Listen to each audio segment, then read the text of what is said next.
Hello and welcome into episode 136 of the Stomp the Bus Show. I'm your host, Mark Harris, and thank you for joining. The Arizona State Sun Devils are 1-0, and there's nothing more to talk about. Easy double-digit score win over Northern Arizona, and things are looking good. That's partly true, partly false considering the overall sloppiness of the game against Northern Arizona, something ASU fans didn't want to see. They, including myself, wanted to see a dominant start to finish blowout over an FCS team in Northern Arizona. That didn't really happen, although Northern Arizona was never within single digits of ASU at any point in this game. So, save for the first touchdown that ASU scored. So, anyway, there's a good bit to get into from that game, and then of course I'll preview the game against Mississippi State on Saturday night. That is shaping up to be an interesting matchup, especially with all the, I don't even want to say trash talk. I feel like more of the trash talk coming from the Mississippi State side. The weird being so upset about Dillingham's comment about the hotel. It's kind of an odd thing, and I don't know. I'm not really going to dive too much into that because it's just a weird side topic that I don't understand really what the issue is with it. But anyway, yeah, and thank you to the few of you that watched my YouTube only episode last week previewing the season. Just kind of just some technical difficulties that just screwed me up. But as you can see, we're all good now. I got my laptop fixed, so I should be good to go. All right. That first game was weird. It was weird. That's the simplest way to put it.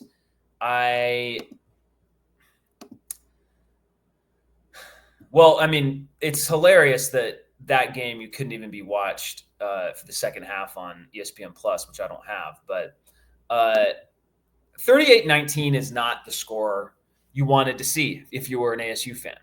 Now, before I get into kind of some of the more deep dive stuff with this game, I do want to acknowledge that we as ASU fans might be thinking about this game in a completely different way if that third quarter screen pass to Rayleigh Brown doesn't get called back on a holding call. And then, of course, ASU scores 45 points. You're up 45-13 before the garbage time drive from Northern Arizona. I don't know, a lot of the same issues would still be there, but I do think that one touchdown would have made a difference in just perception. So I want to throw that out there, but oh man, I guess the thing that I keep coming back to with this game is, well, two things. One, we expect better than that, and I know there have been reasons that have come out after the game this week that all make sense, but ultimately, as fans, we don't get to see how good this team has looked at practice. We don't have the knowledge of, are they holding things back? Are they not holding things back? We just saw what happened on the field. And so I'll dive into the penalties in a bit, but when you have, 1, 2, 3 straight 3-and-outs in which you gain 0 yards total against an FCS team, that's not it's not what you want to see. And again, if you look through, it's just a lot of passing.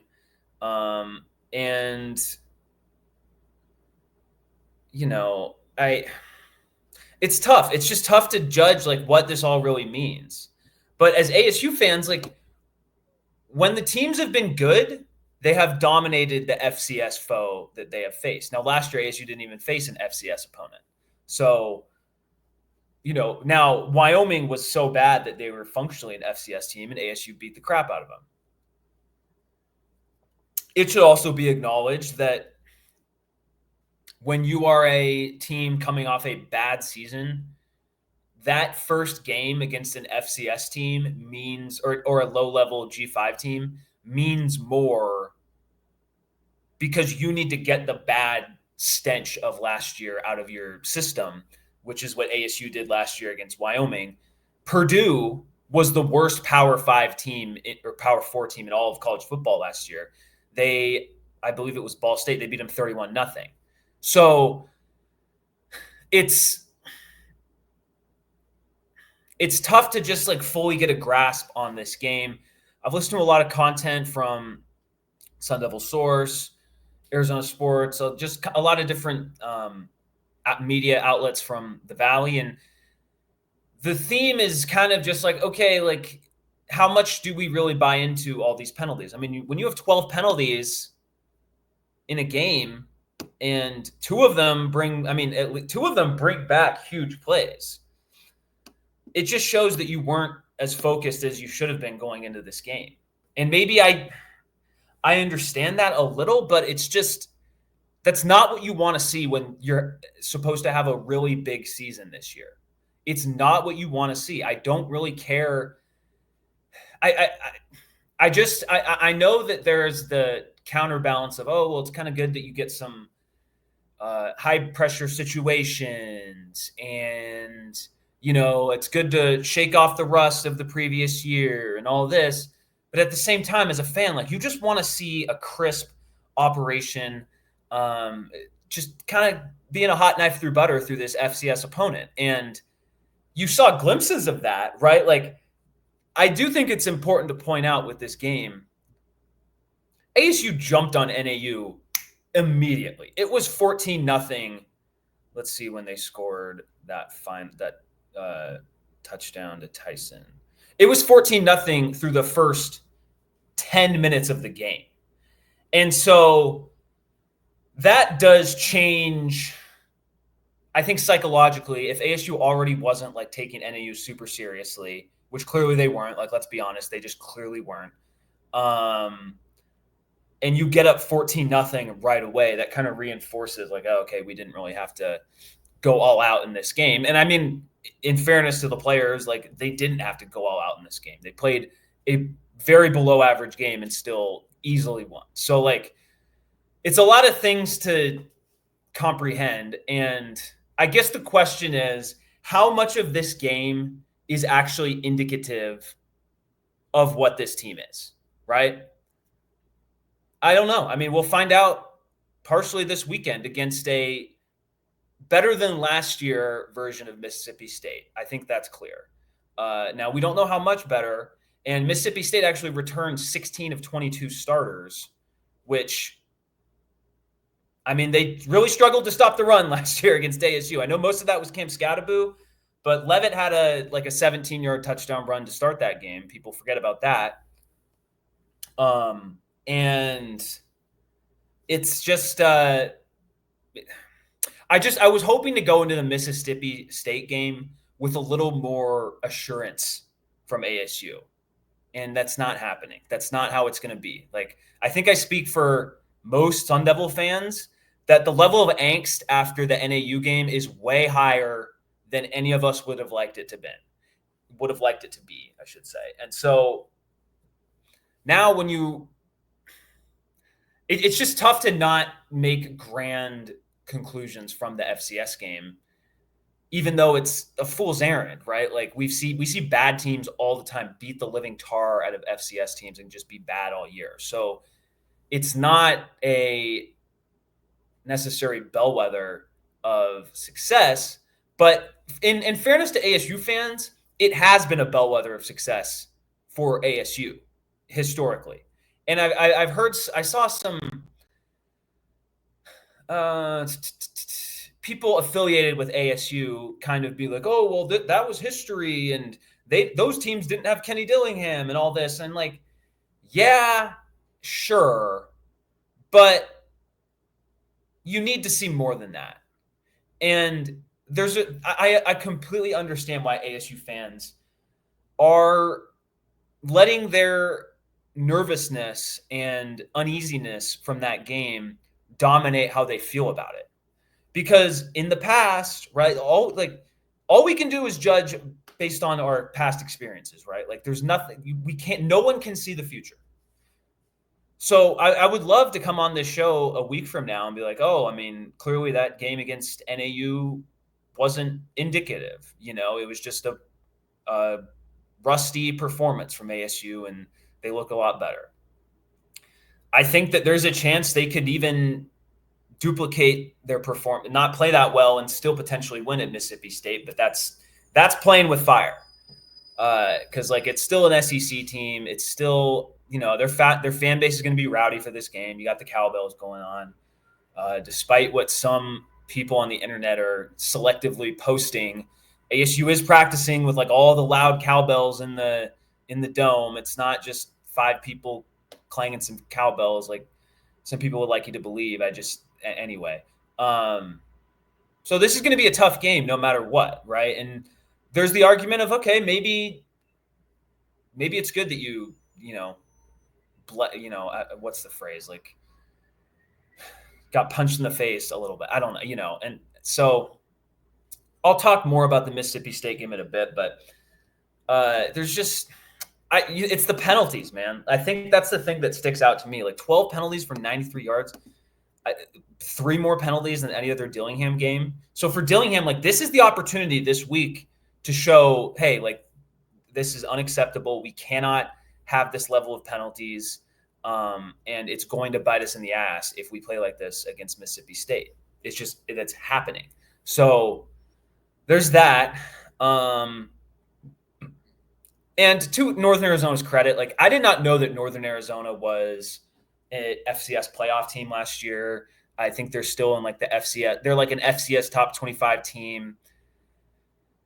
And they play a funky defensive scheme and all that. Like I get all that, but it's like I don't love hearing these types of things after the game against an FCS opponent. I just don't. And this game felt like a lot like a 2021 game. And we all remember that season. That was the year Jaden Daniels had 10 interceptions and 10 picks, and ASU had so many penalties and so many games, left wins on the table. And it was a reminder of what those first, I believe, I don't know if it was first 2, but 2 of the first 3 games against lower competition, and they just look sloppy. And it was a foreshadowing of the entire season. So that's not what you want to have repeat. Now it's not like there's different levels to this with the FCS teams, right? Like we saw Kansas State almost lose, like become very close to losing against North Dakota. And so this isn't even in the same realm as that. We saw the year 2015, right? Another not great year for ASU football fans, or not great. It was a bad year. After that Texas A&M game, it's like third quarter. They're tied with, I believe, Cal Poly 21-21. And ASU went on to win that game, but it foretold like, okay, this is not good. So, I think a lot of like, I guess what I would say is if you're an ASU fan after this game and you're feeling nervous, you're feeling concerned, you're feeling like, why didn't we look as good as we should have, right? All of those kind of emotions. I think there's a lot of validity in those feelings. And it's up to this team to show that, okay, it was just like we were clearly focused on the Northern Arizona game we were clearly focused on the Mississippi State game. We weren't fully prepared. We didn't fully like go all out for this game. I think you can kind of tell by the play calling, the lack of running, I thought was super uncharacteristic of this program. I mean, to pass 39 times versus rush 21 times, and a few of those rushes were not designed runs, right? So it's really even a bigger discrepancy than what the final box score would show you. So that's something to indicate like, yeah, like maybe they weren't, I know Dillingham said they were going to, let everything fly on the first game. I I just don't think that's actually true and how the game played out.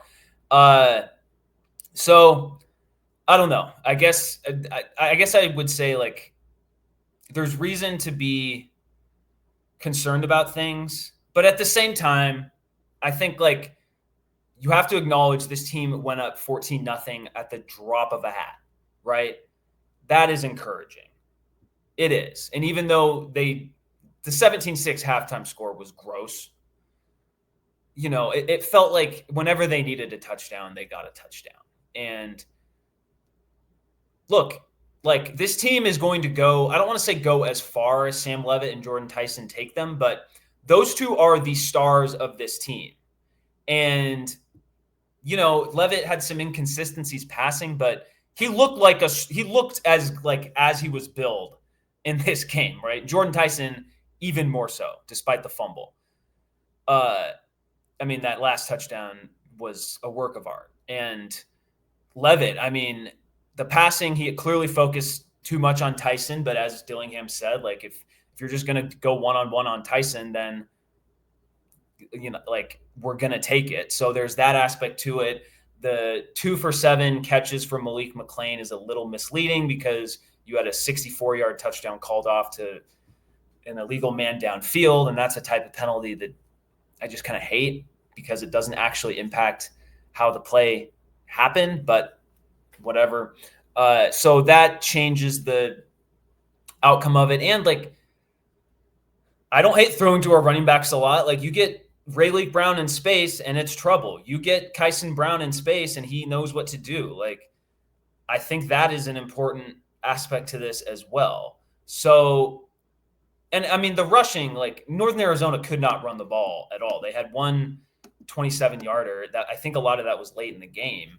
And that's encouraging. Like, even though ASU they had 3 sacks, they had 8 tackles for a loss, right? And if that can continue, then it's more of what the defense that you saw last year, right? And that's a good sign for this team. So I do think those things are relevant to mention. I think, and like Rayleigh Brown looked really good in this game. He almost had a kickoff return for a touchdown. And so if this is like, I think there's some opportunities to get him in open space. And sure, he won't like outrun guys like he did against NAU, but still pick up a bunch of yards. And I think like that hurdle he had, like Scadaboo wasn't doing that last year. His just burst as a runner, Scadaboo didn't have that in his bag, and he never will. He's never going to be as fast as Rayleigh Brown. So, like, that's an encouraging sign. It's just the penalties cannot transfer over into this next week. They just can't. So, anyway, but I do want to touch back on the Levitt to Tyson. Like, that is kind of the button that ASU can mash. And it sort of is like I don't want to say cheat code or get out of jail free card, but just like an extra gear that it's just really difficult to stop when Levitt and Tyson are in their bag and and their connection is showing through, right? And another thing that stuck out to me is obviously Rayleigh Brown's burst.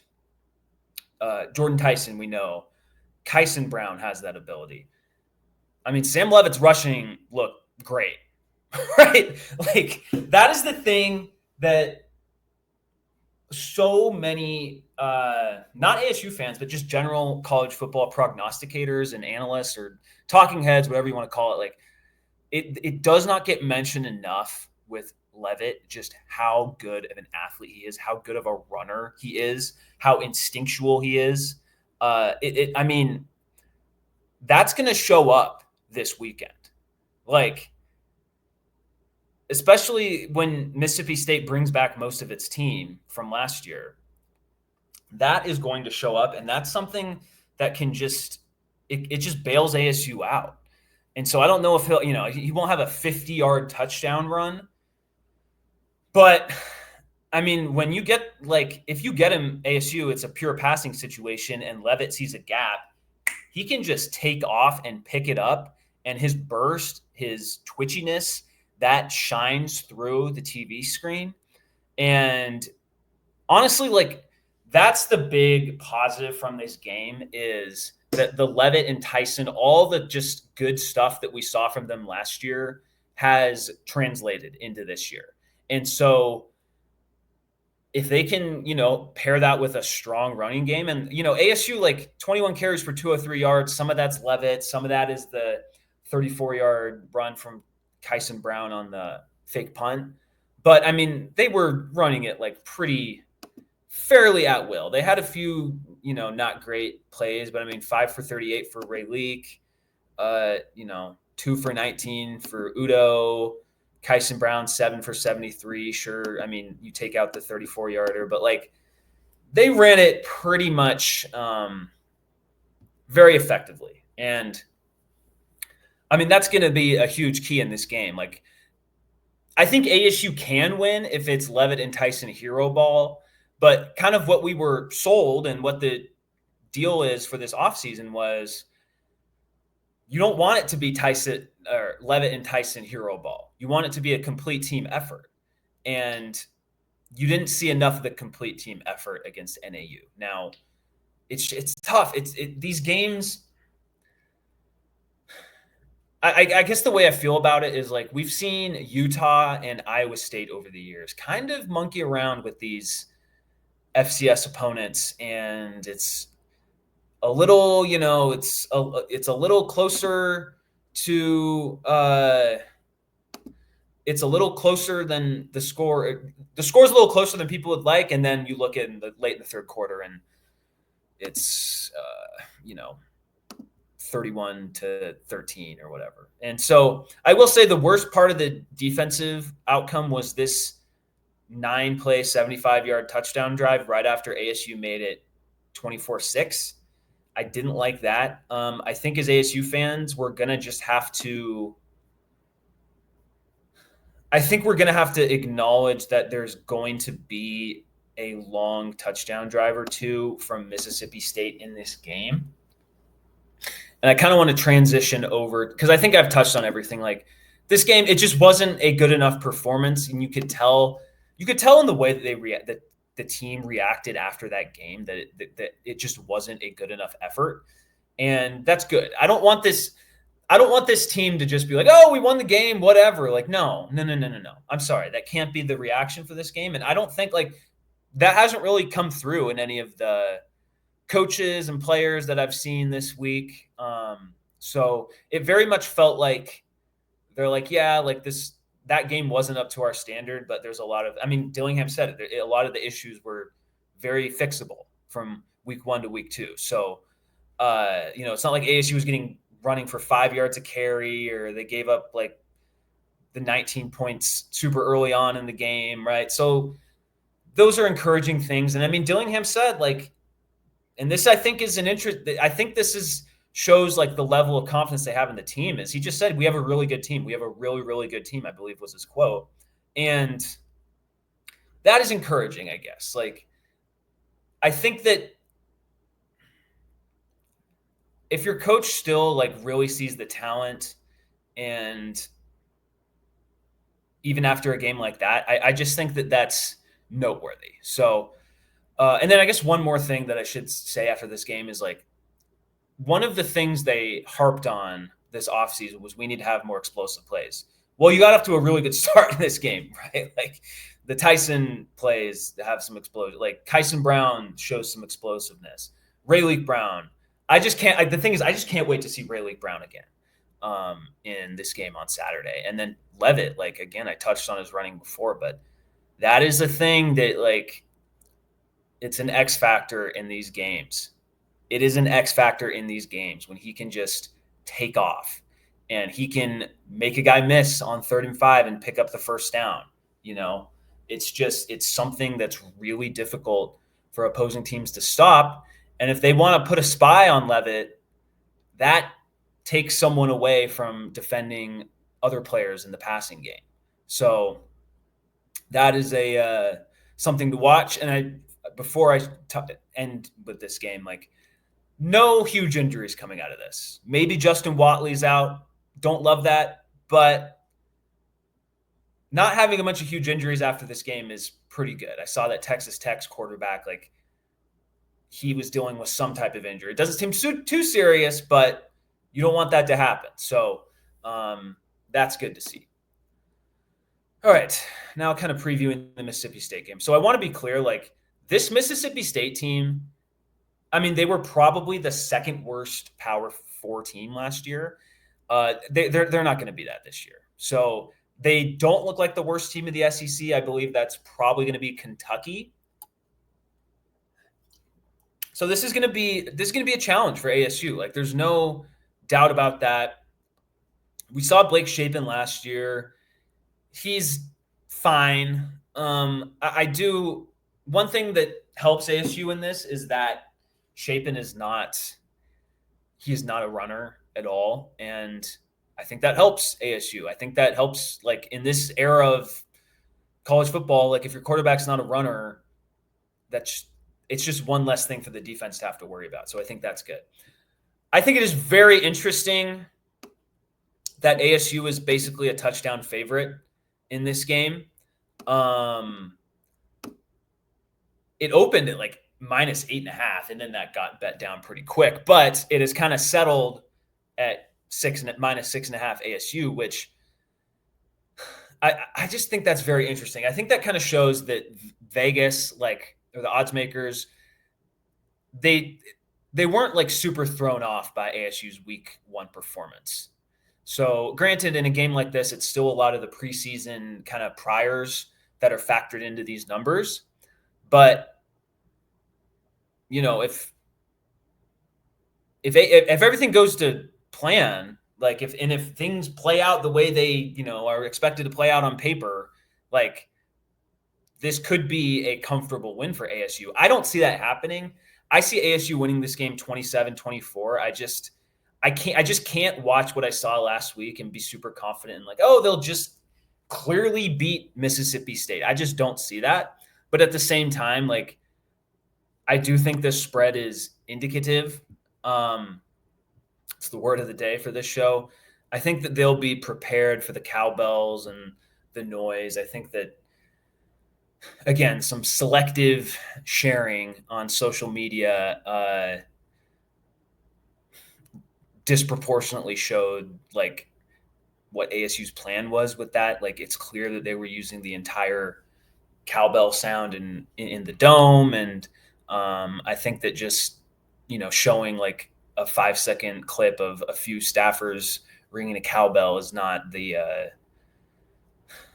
it's not accurate to what actually happened. And so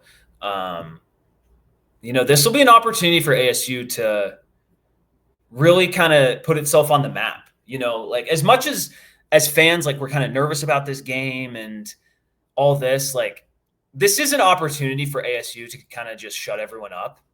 And, what I'm hoping for is, if this could be kind of a similar sequencing as the UCF game last year going into the Kansas State game.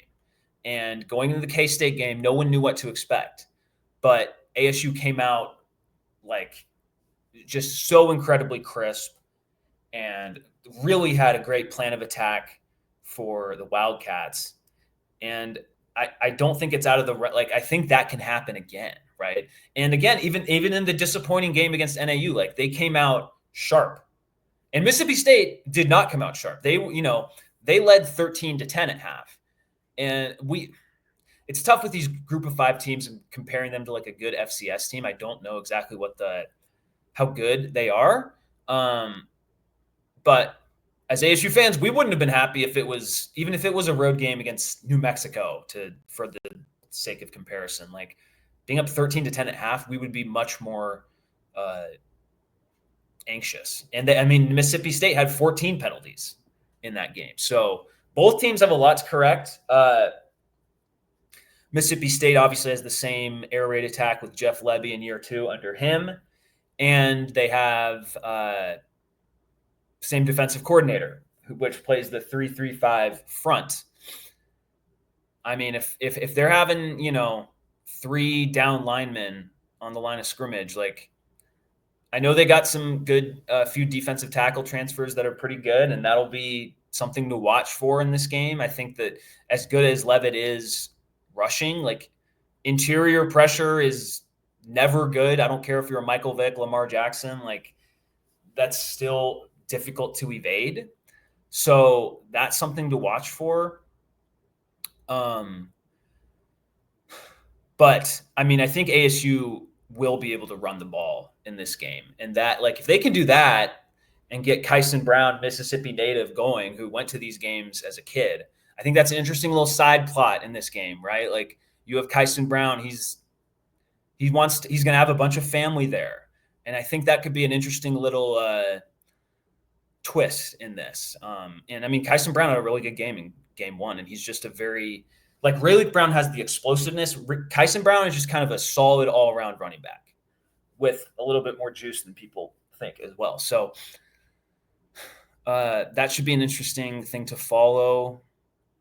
And I mean, I just wonder if there's like some exotic blitzes saved up that ASU didn't really use in week one. Now, they did have the corner blitz from Abney that worked at the NAU game, so that's good. I mean, and another thing, they lost.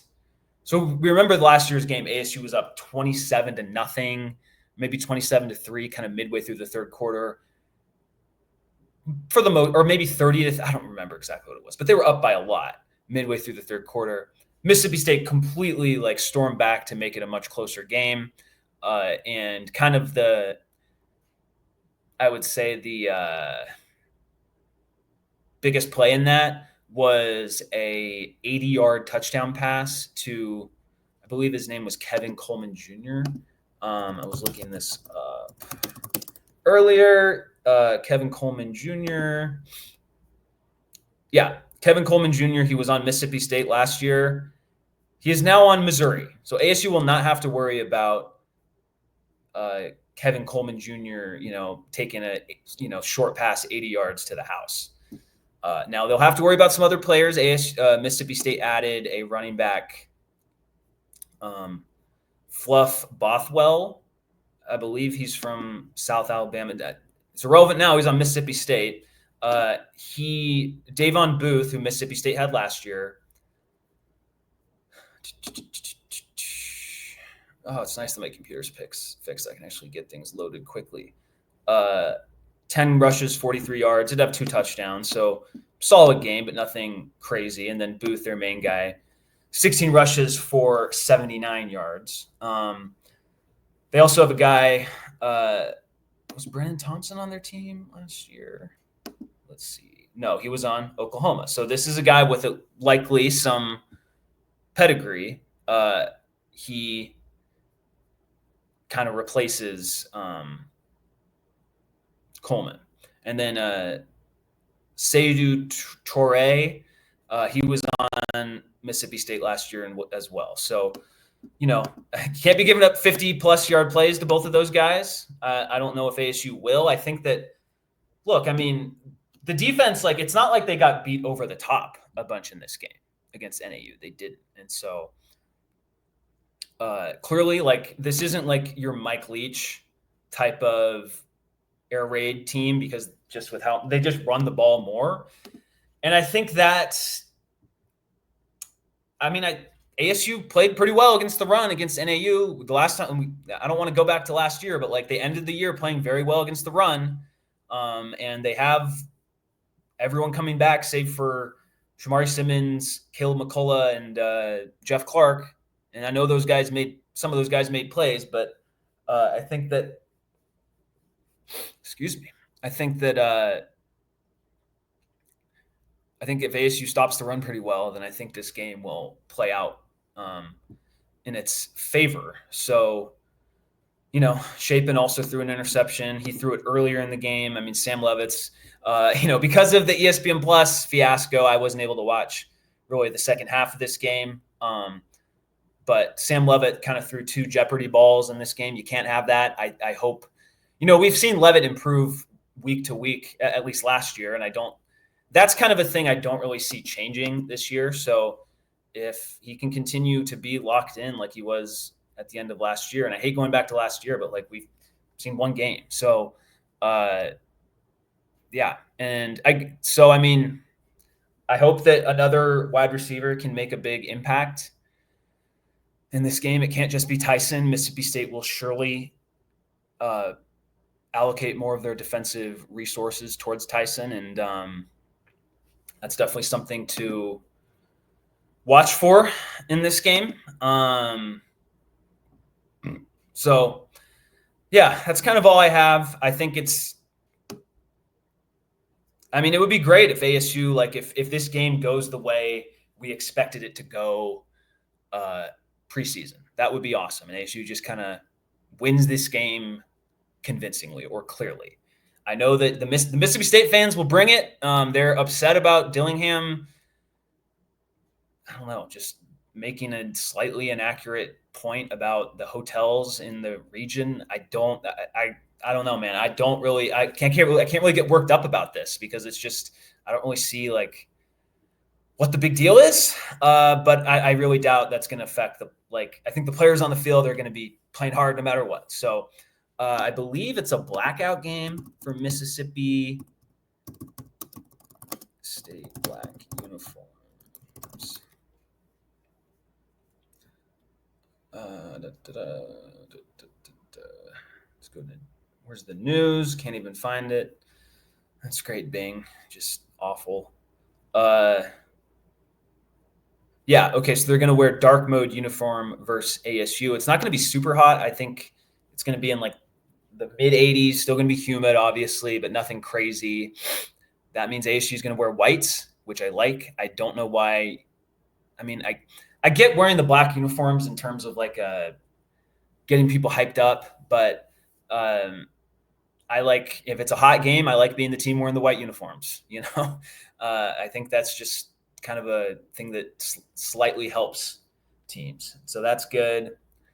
I've mentioned before the season, I think it is a very good thing that this game kicks off at, I believe it's 6:30 time local in Mississippi. I want to check that on their site, but it's scheduled to kick off at 4:30 in Arizona. Then let's go to schedule. This is great podcast. Yeah, 6:30 p.m. in Starkville. I like that. Yeah, it's a night game, but like,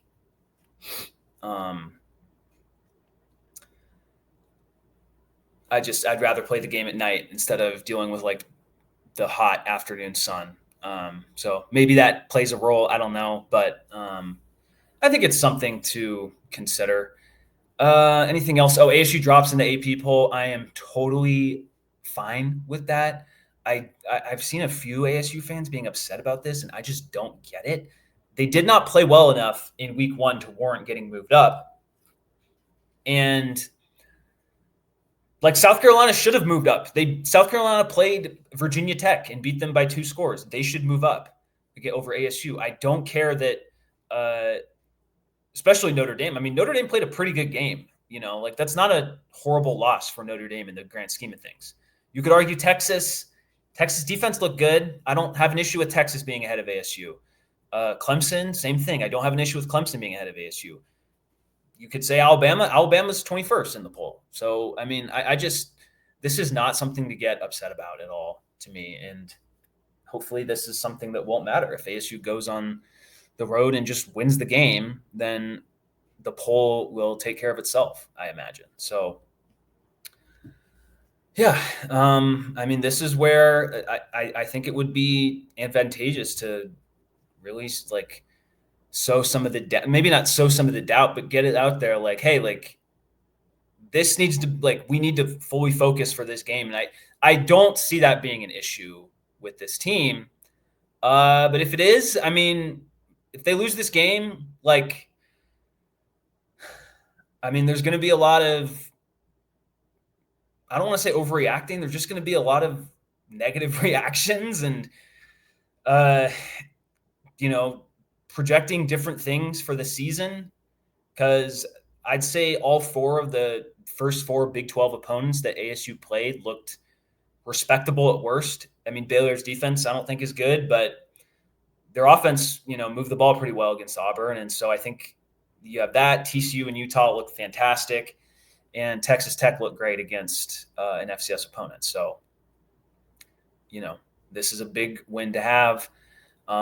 There's a part of me that kind of thinks it's good that ASU didn't just cruise to a win last year, in the sense that it can be emphasized like, hey, you have to bring your A game against this team. Last year isn't going to repeat itself. You have to bring it every single game. So I think that this is stuff that's going on all the time. And I think we saw last year that like this team for the most part like came to play in all of their games. I don't really think there's an example of them not coming to play. You could maybe argue the Texas Tech game, but like even then, I don't know. That was close enough. And anyway, I don't want to get into that game, but if everything we have learned about the Dillingham era ends up just being true in this game, then ASU will win. But I mean, last week was kind of an outlier in that perspective, and ASU won pretty ugly. So it's going to be telling what happens in this game. So I'm just going to I just have the score 27-24 ASU kind of in my head, and I'm sticking with that. I really think it's interesting that the markets are having ASU as basically 7-point favorites. And I think it's good that like there was a lot of concern this offseason about, they don't have Scadaboo. And I think in that first game, like that wasn't really the concern that popped up.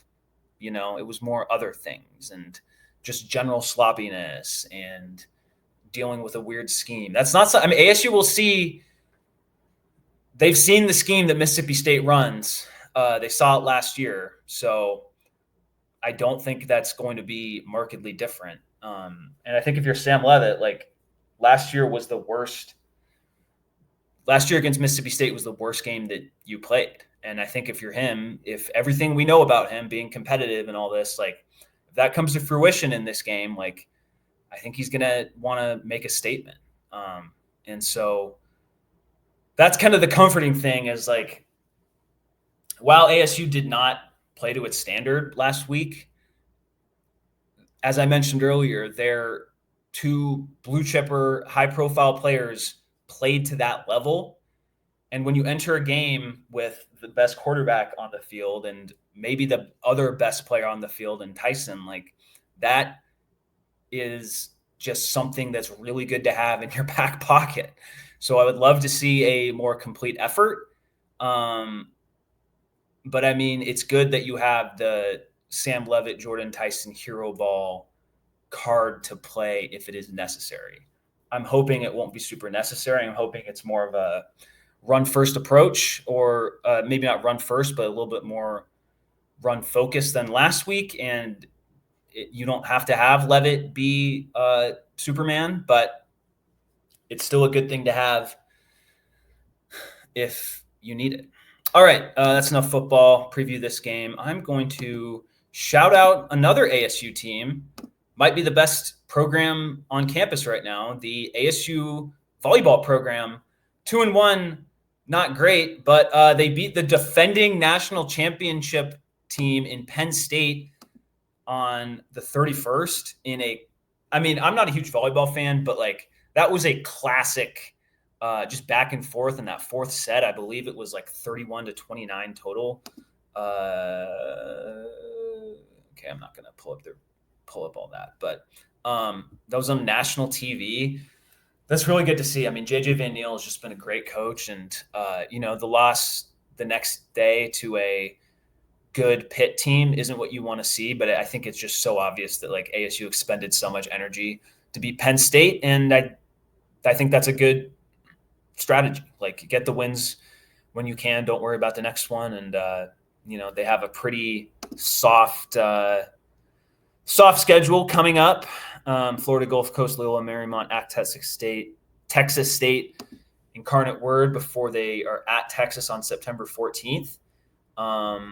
So this whole month of September up until the 26th, they've got a lot of room to grow and kind of fine tune their craft as the season goes on. And just wanted to shout out the volleyball team. So that was a really impressive performance on Sunday against, the defending national championship Penn State team.